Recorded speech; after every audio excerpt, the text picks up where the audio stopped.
Nekada u Vavilonu mladići koji beku došli iz Judeje, verom trojičnom ugasiše plamen pesmi pojući, blagosloven si Bože Otaca. Sveti blagoverni kralju Stefane, moli Boga za nas.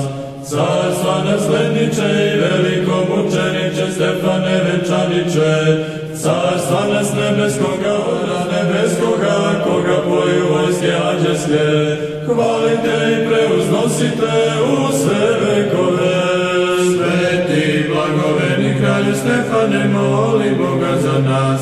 Uložnicama duhovnim kao velikom učenik boraveći i likujući, pominji sluge svoje, na što ti se molimo, Stefane.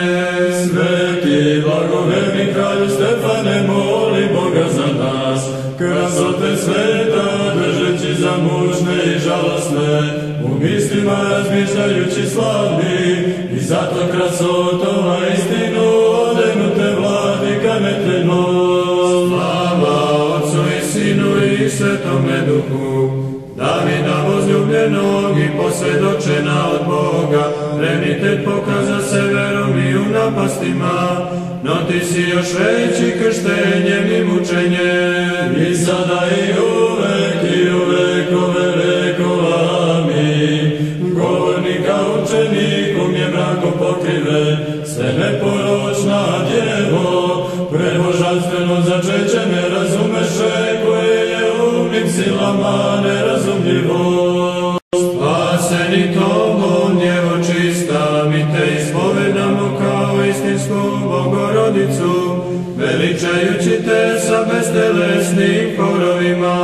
Sveti blagoverni kralju Stefane, moli Boga za nas. Vladuše gubni, ričući obilazi, da prožbere napadajućima o stado tvoje, koje umnoži Stefane, lavenčeljusti razbiši.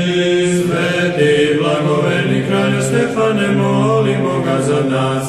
Za udarce netinje besova nasrta i smatramo, u tebe uzdajući se, jer njima ti posta progonite, a nama pokrovite.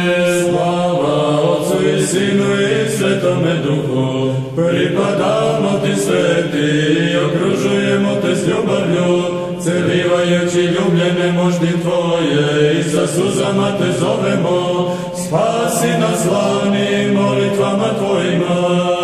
I sada i uvek i u vekove vekova, amin. Čudo je preveliko koje čudotvoreći pokaza Gospod, neiskazano useliši se u djevu i neizrečeno rodi se u telu na spasenje nas.